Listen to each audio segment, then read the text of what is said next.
I'm pushing twin Taurus in my Ford Flex, making quick decisions without using brakes. Quick launches with a quick reaction, quick wins with a few losses. Winning the world at a quarter mile of time.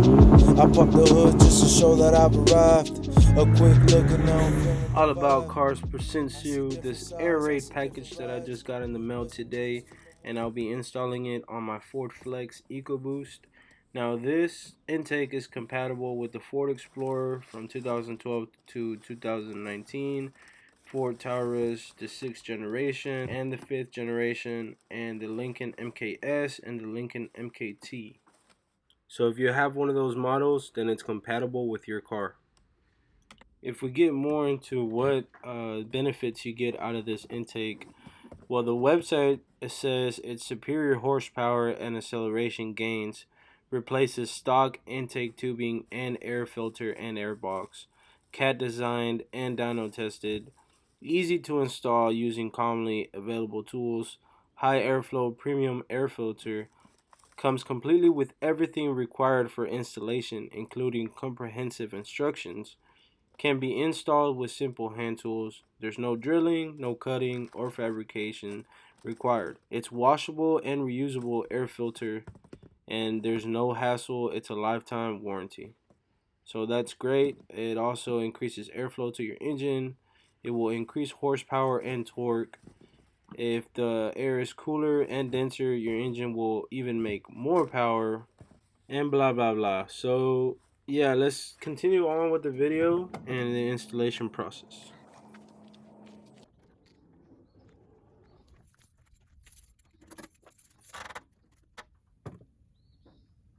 So all you'll need is your impact if you have one. If not, you'll need a flathead or a hex nut driver, and if you can, find some impact sockets, and you're basically good to go. Now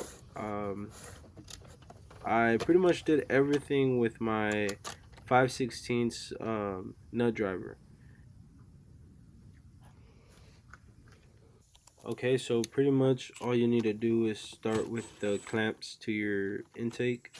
You want to start with that, and as you can see, I was trying to remove the sensor without unplugging the battery, and I remember you're not supposed to do that unless the battery is unplugged. So that's the first thing I did. I took the battery terminal off from the negative side and pretty much proceeded to take off the sensor. Now guys, be very cautious when you're taking the sensor off because it's very delicate. It has a needle on it, and it could basically break and you'd be screwed. Alright, so after that you just take this plastic cover off, and under it you should see two screws. The two screws should be 5/16, so it's basically the same, tool that you're going to be using the whole time, the whole process. It does only change when I took the battery terminal off, which is a 10 millimeter. Now these two screws, just make sure you don't lose them. And after you get these two screws off, it should pretty much be easy after this. So for those guys that haven't ever taken off the airbox, guys, I recommend you to take off the first piece off, which is the top piece. You unclip it, take it off, and then you basically wiggle your way out of the bottom box, because most of the time, if it's your very first time taking it off, it's gonna be hell. I remember my first time. I felt like there was a bolt screwed down to it. I wasn't really sure what was going on, but it came off, and after that, it basically started coming off easier. So just don't be scared. Wiggle it out, and you'll be okay. Alright, so while you're at it, make sure you check your transmission fluid and also cover your charge pipe up so no metal pieces, nothing can get in there, and you're good to go. So now let's move to the next step. Alright, so here's a part where you pull out your instruction manual or just follow my video. You're gonna put this gasket on the back of this fitting, and you'll be bolting it on to the inside of the box, but the bolts will go on the outside of the box. and make sure that you have the 3 washers that go with it as well.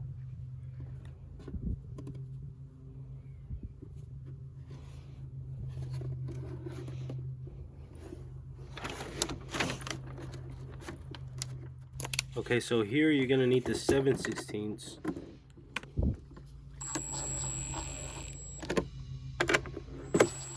Now you want to go slow at first, make sure that they all screw in tightly and good, and then you want to just hit it a little bit and you good to go after that. You don't want to hit it too hard and break the plastic.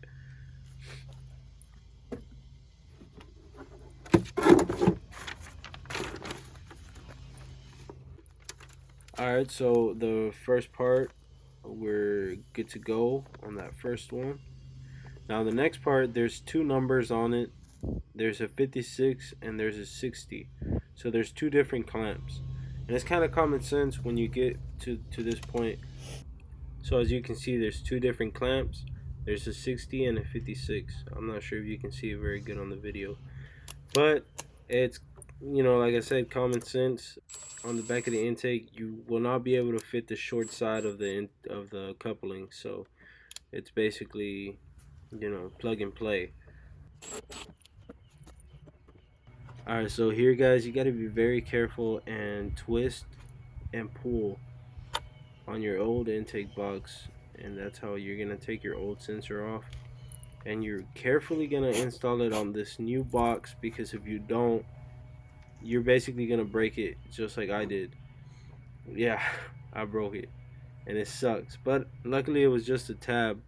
And if you can see very carefully, I just pushed it and I broke it, man, and it sucked. But it is what it is. You got to be very careful when you're installing these kind of things. They're so delicate that one little hard push and you're basically screwed. If you look carefully on the intake, you can see that it has a little place for that tab to go on. And if you're careful enough, you will be able to achieve it without breaking it. So alright, so that's where that extra washer and screw goes on. It's to hold that tab down so that way that sensor won't pop out. But since I don't have the tab no more, I just put it on there and I'll see what I can do with that later. Alright, so that's pretty much what you get once you finish pushing in the box and all that. Now remember what I said to follow my instructions on the straps. The bolts will be sticking up just like that. I'm not sure if you like it like that, but it's so much easier for me to get to it with the impact, as you can see here. Alright, so when you get to this part, don't grab the intake, the filter, like I'm grabbing it here, because you will put some dents on it like I just soon realized I did. And it will save you some time at the end from fixing it. Just make sure that your strap is, as well where you can reach it. And you're basically almost done now.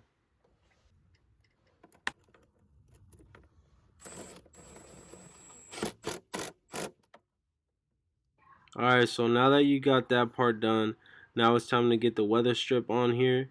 It is kind of difficult not knowing how exactly it goes, but if you follow my video, you'll see exactly how it goes. I did take some time on it, but it's alright afterwards. Okay, so after this, I'm going to just fast forward down to the video. Make sure you plug in your sensor, make sure you plug in the battery as well, and you're good to go.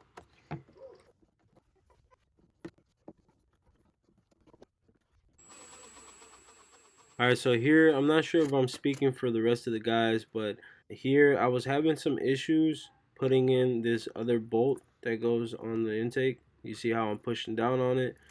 Well, what I did was I just leaned all my weight on the impact and basically got some of the teeth on there, and it grabbed. I didn't want to do it all the way because I was kind of scared to break it, but it's sturdy and it's good. Just if you run into that problem, just know that I'm not sure if it's a fitment problem with the Airaid system, but it works after you just get a couple teeth on there and you'll be okay. You'll be good to go. Alright, so basically when you get down to the stickers, you're basically already done. And this is the finished product on how it looks like. It looks good, and this is how it sounds.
Alright guys, well, enjoy the rest of the video. Thank y'all for tuning in. Like and subscribe.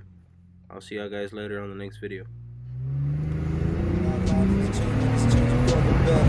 breaking tracks with burning rubber on the street daily. Twin turbos, new addition to my new addiction. 22s on my ride, yeah, I know you feel it. Running through the city looking for a new opponent. Sleeper status till you hear them turbos blowing. The girls in the back, just in case you didn't know it. Talking all that smack, now it's time to show it.